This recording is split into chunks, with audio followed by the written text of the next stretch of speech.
মতপার্থক্য থাকলেও সব রাজনৈতিক পক্ষকে আলোচনার মাধ্যমে সমস্যা সমাধানের আহ্বান জানিয়েছেন বিএনপি চেয়ারম্যান তারেক রহমান। তিনি বলেন, ৫ই আগস্টের ঘটনা রাজনীতিকে নতুনভাবে ভাবতে বাধ্য করেছে। গণমাধ্যমের সম্পাদক ও সিনিয়র সাংবাদিকদের সঙ্গে শুভেচ্ছা বিনিময় অনুষ্ঠানে কথা বলেন তিনি।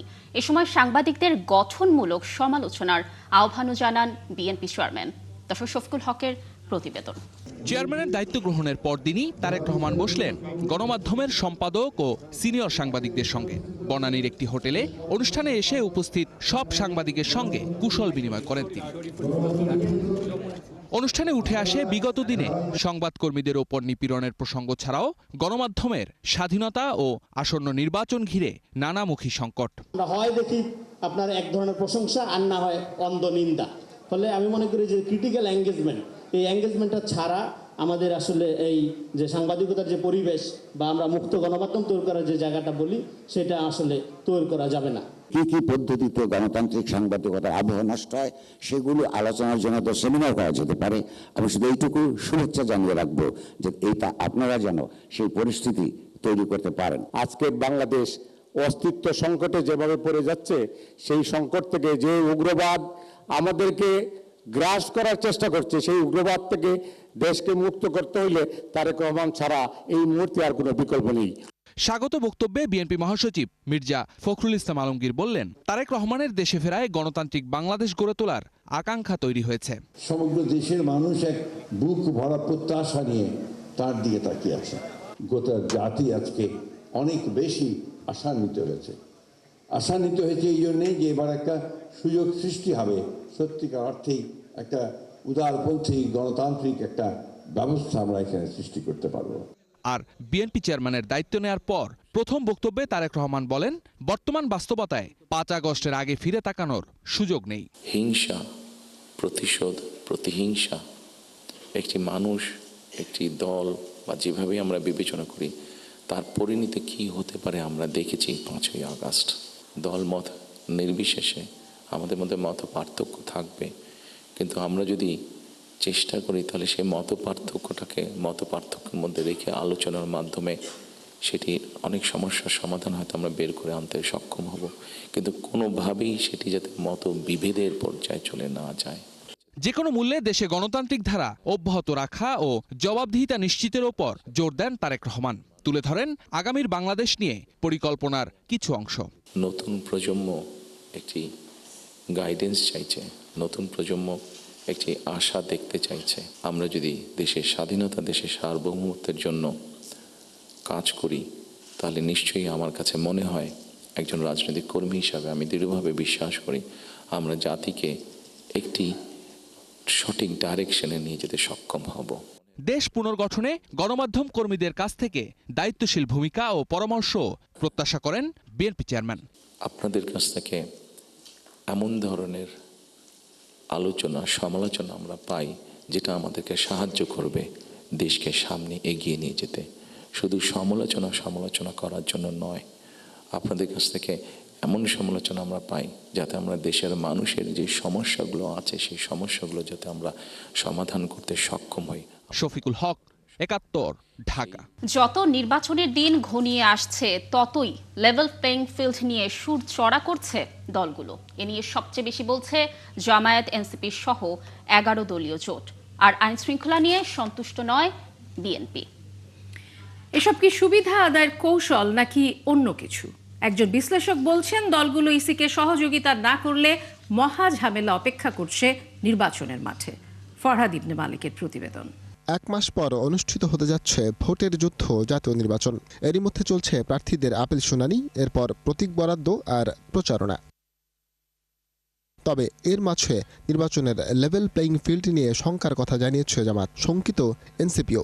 বিশেষ কোনো দলকে, বিশেষ কোনো ব্যক্তিকে ওনারা আমাদের কাছে মনে হচ্ছে যে একটু বেশি ফেভার করছেন আর কি। আইন শৃঙ্খলা পরিস্থিতি যদি উন্নত না হয়, এটা গ্রহণযোগ্যতা না পায়, তাহলে মানুষ তো ইলেকশনে ভোট দিতে যেতে পারবে না, ভয় পাবে। বিশেষ রাজনৈতিক দলকে সরকারিভাবে বিশেষ সুযোগ সুবিধা, বিশেষ প্রোটোকল দেওয়ার মাধ্যমে এক ধরনের সিগন্যালিং করা হচ্ছে এবং যেটা লেভেল প্লেইং ফিল্ডে বাধা তৈরি করতে পারে, এটার অসম অবস্থা তৈরি করতে পারে।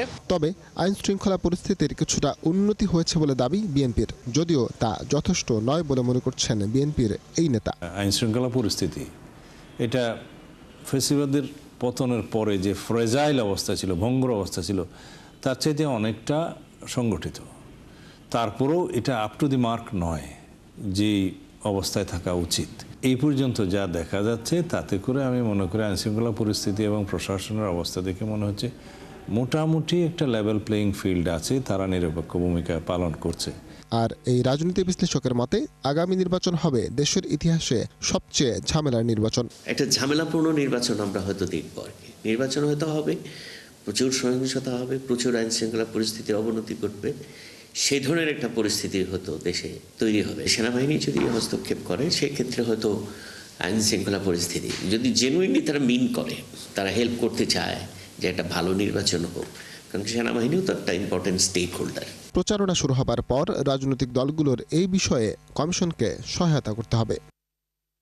ফরহাদ ইবনে মালিক, ৭১, ঢাকা। মনোনয়নপত্র আপিল নিষ্পত্তির প্রথম দিনে ৭০টি আবেদনের শুনানি হয়েছে। এর মধ্যে বৈধ ঘোষণা করা হয়েছে ৫২টির। ফলে প্রার্থিতা ফেরত দিতে হেভিওয়েট স্বতন্ত্র প্রার্থী তাসনিম জারা ও জামায়াতের হামিদুর রহমানের মনোনয়ন বৈধ ঘোষণা করে নির্বাচন কমিশন।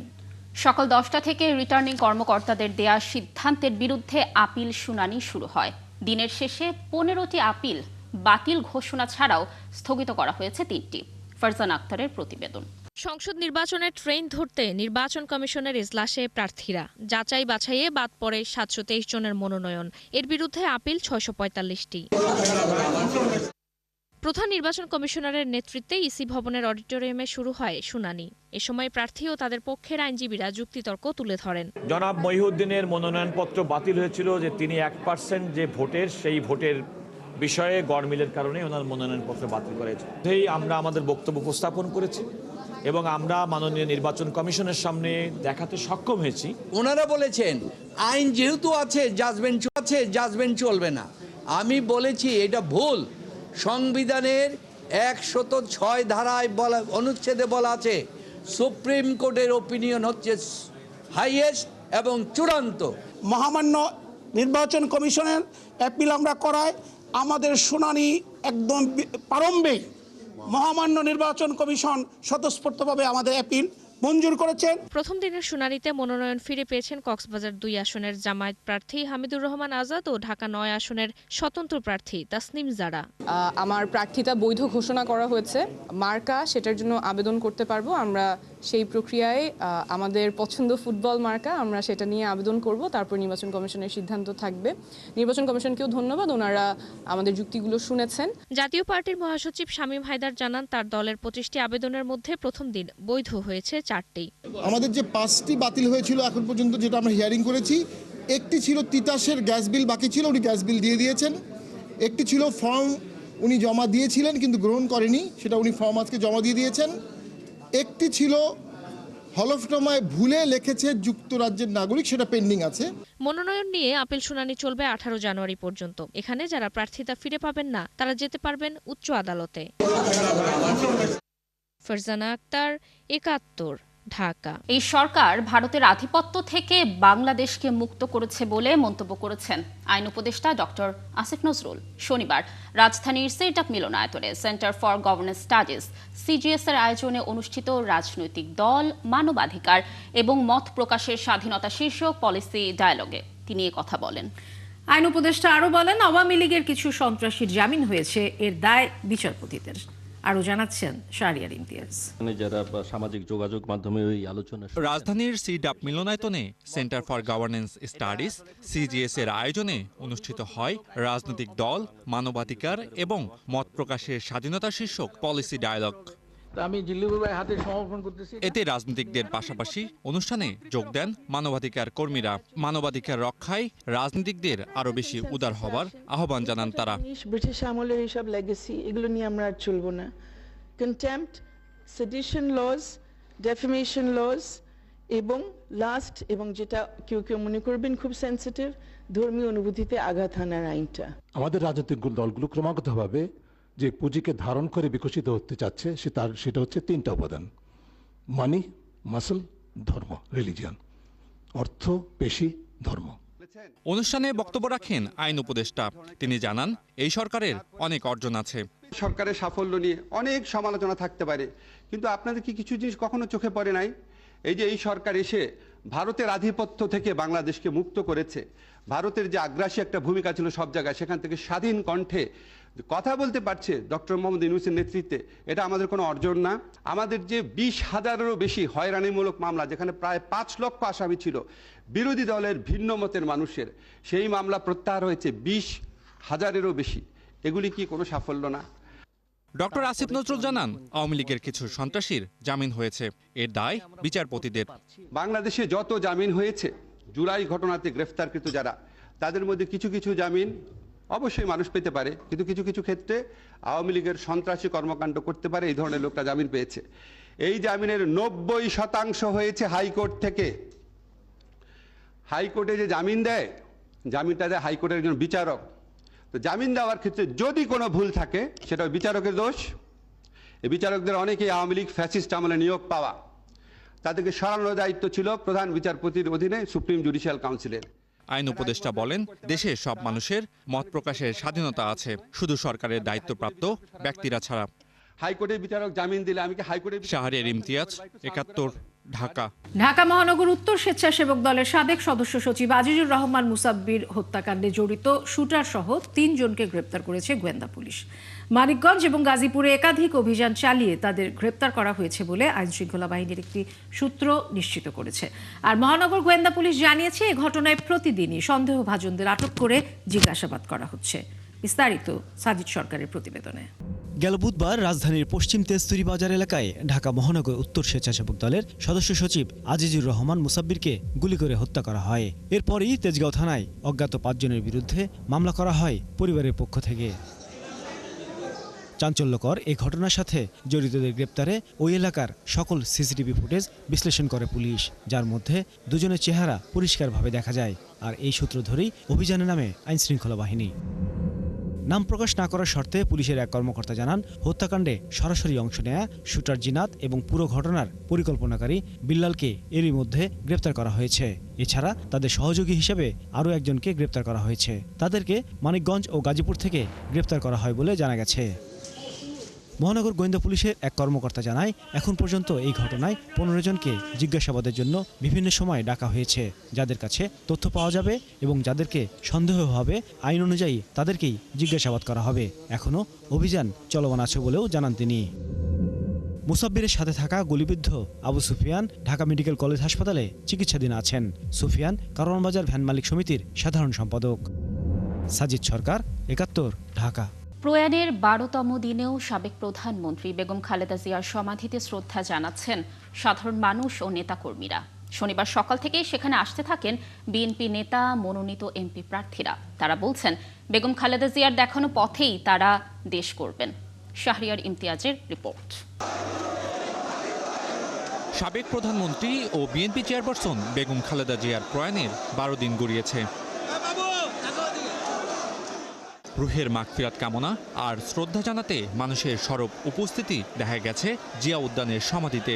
দোয়া মোনাজাত করছেন নেতাকর্মীরা, ফুলেল শ্রদ্ধা জানান আগতরা। শোক বয়ে খালেদা জিয়ার প্রয়াণের শূন্যতার কথা জানান নেতাকর্মীরা।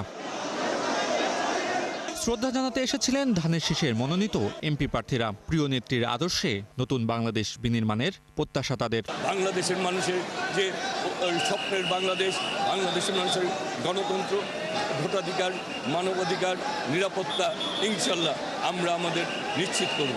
আমরা মনে করি জনগণ যেভাবে ঐক্যবদ্ধভাবে ফ্যাসিবাদকে মোকাবেলা করেছে, জনগণ আবারও ঐক্যবদ্ধভাবে এই সন্ত্রাসকে মোকাবেলা করবে। সাবেক চিফ হুইপ জয়নুল আবেদিন ফারুকও শ্রদ্ধা জানান বেগম খালেদা জিয়ার সমাধিতে। সুষ্ঠু নির্বাচন সম্পূর্ণ করতে ইসির প্রতি আহ্বানও জানান তিনি। আমরা চাইব আইন শৃঙ্খলা সরকার যেন আশানুরূপ করে নির্দিষ্ট যে 12 তারিখে নির্বাচন, সেই নির্বাচনে যত ষড়যন্ত্রে হোক না কেন অস্ত্র উদ্ধার করে নির্বাচনকে সুষ্ঠু করতে হবে। 2-1 জনকে হত্যা করে নির্বাচন বানচাল করতে পারবে বলে জনগণ বিশ্বাস করে না। তিনি আরও বলছেন, বেগম খালেদা জিয়ার প্রতি মানুষের ভালোবাসায় প্রমাণ করেছে তিনি আপসীন নেত্রী। শাহরিয়ার ইমতিয়াজ, ৭১, ঢাকা। 2025 সালে 7,584টি সড়ক দুর্ঘটনায় 7,359 জন নিহত হয়েছেন।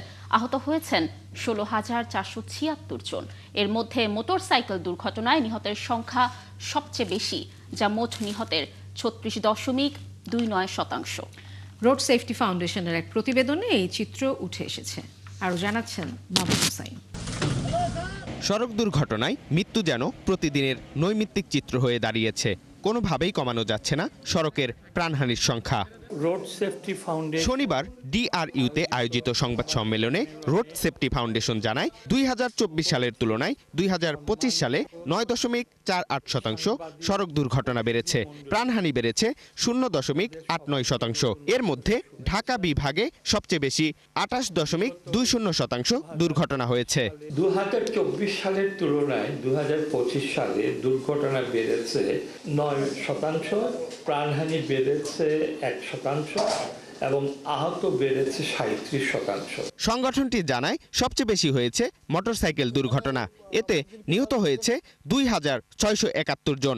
1019টি মোটরসাইকেল দুর্ঘটনায় ঘটেছে জাতীয় মহাসড়কে, 1,253টি ঘটেছে আঞ্চলিক সড়কে, 340টি ঘটেছে গ্রামীণ সড়কে এবং 417টি দুর্ঘটনা ঘটেছে শহরের সড়কে। হেলমেট ব্যবহার না করা, অসচেতনতা এবং সদিচ্ছার অভাবকে দায়ী মনে করছে এই বিশেষজ্ঞ। সরকারের তরফ থেকে কম্বাইন কোনো যুগোপযোগী কোনো উদ্যোগ নেই। আমরা খুব স্পোরেটিক্যালি যখন একটা ইভেন্ট হবে ওইখানে আপনার কিছু ইন্টারভেনশন হবে। আমরা যখন যে আমাদের এই ঢাকা আরিচা রোডে একটা বড় ক্র্যাশ হচ্ছে মুশিক মারা যাওয়ার পর, তখন এখানে কিছু রোডকে স্ট্রেট করে দিয়ে বলেছে যে সড়ক দুর্ঘটনা 50% কমে গেছে। ইটস এ ব্ল্যাক স্পট বা দুর্ঘটনা প্রবণ এলাকা পরিবর্তনশীল। এছাড়াও গত এক বছরে 132টি নৌ দুর্ঘটনায় 149 জন এবং 519টি রেল দুর্ঘটনায় 478 জন নিহত হয়েছে বলে প্রতিবেদনে উঠে এসেছে। আমরা জনমত গঠনের চেষ্টা করছি যাতে করে সরকার রাজধানী গণপরিবহন উন্নত করে। মামুন হুসাইন, 71, ঢাকা। ত্রয়োদশ জাতীয় সংসদ নির্বাচনে ইতিমধ্যে মনোনয়নপত্র বাছাই সম্পন্ন হয়েছে। এখন অপেক্ষা রাজনৈতিক দলের ইশতেহার ঘোষণার। বরিশালের নারী ভোটাররাও অপেক্ষায় তাদের জন্য যারা সহায়ক হবে তেমন প্রার্থীকেই বেছে নেবেন। বিধান সরকারের প্রতিবেদনে দেখুন বিস্তারিত। নানা চড়াই উতরাই পার হয়ে এবার ভিন্ন পরিবেশে ভোট হতে যাচ্ছে। আর যারা প্রথম ভোটার তারা বেশ উচ্ছ্বাসিত। তবে এদের বেশিরভাগই দল নয়, যোগ্য প্রার্থী বাছাই করবেন বলে জানান। 17 বছর পরে আমরা একটা সুস্থ পরিবেশ পেয়েছি, কিন্তু দেখা যাক বাদবাকি কি অবস্থা হয় বা কিছু কেন্দ্রে যাই আগে। কিন্তু আমি অনেক উচ্ছ্বাসিত যেহেতু আমি প্রথমবার ভোট দিচ্ছি। দেশের উন্নয়ন হবে, সাধারণ জনগণের এবং নারীর উন্নয়ন হবে, এমন প্রার্থীকেই আমি বেছে নেব। চাচ্ছি এমন একজন প্রার্থী যে আসলে আমাদেরকে দেখবে, আমাদের সবাইকে আসলে হেল্প করবে, আমরা যাতে পিছনে পড়ে না থাকি। সাধারণত নারী ভোটাররা চান সবার আগে নিরাপত্তা। তারা চান ভয়ের সংস্কৃতি থাকবে না কর্মক্ষেত্রে বা চলাফেরার বেলায়। একটা স্থায়ী গভর্নমেন্টের দরকার, নইলে দেখা যায় কর্মক্ষেত্রে আরও সমস্যা। একটা সন্তান নিয়ে আমরা সঠিকভাবে রাস্তাঘাটে আসতে পারি, স্কুলে পৌঁছাতে পারি, যেন কোনো সমস্যা না হয়। এ নিয়ে বর্জমোহন কলেজের ইংরেজি বিভাগের সহকারী অধ্যাপক সঙ্গীতা সরকার বলেন, সুন্দর সমাজ গড়তে নারীর ভূমিকা অগ্রগণ্য। সেক্ষেত্রে রাজনৈতিক দলগুলোর ইশতেহারে দেশের অর্ধেক জনগোষ্ঠীর জন্য নেওয়া পদক্ষেপের কথা সুনির্দিষ্ট করে উল্লেখ থাকতে হবে। একটি সুন্দর সমাজ গঠন করতে গেলে একটি শিক্ষিত নারী এবং কর্মক্ষম নারীরাই পারে সংসারে আরও বেশি অবদান রাখতে। তো এটি যদি রাজনৈতিক নেতৃবৃন্দ তাদের ইশতেহারের মধ্যে রাখে, নারী বান্ধব সমাজ হবে। তবে রাজনৈতিক দলগুলোর 5 ভাগ নারী প্রার্থী দেওয়ার কথা থাকলেও তা শুরুতেই উপকৃত হয়েছে বলে জানান জেলার একমাত্র নারী প্রার্থী ডাক্তার মনীষা চক্রবর্তী। তার নির্বাচনী ইশতেহারে নারী উন্নয়নের কথা থাকবে বলে জানান। নারীবান্ধব শহর করতে চাই, নারীবান্ধব বরিশাল নগরী করতে চাই এবং সেই কারণে অবশ্যই আমরা সংগ্রামও করেছি নারী নির্যাতনের বিরুদ্ধে, নারী অধিকার প্রতিষ্ঠায়। আমাদের ইশতেহারেও নারীদের অধিকার রক্ষাই আমরা আমাদের ইশতেহার ঘোষণা করব। জেলার 6টি সংসদীয় আসনে এবার 10,48,801 জন নারী ভোটার রয়েছে। আর এখন পর্যন্ত বৈধ ঘোষিত 44 জন প্রার্থীর মধ্যে কেবল একজন নারী প্রার্থী নির্বাচনী মাঠে আছেন।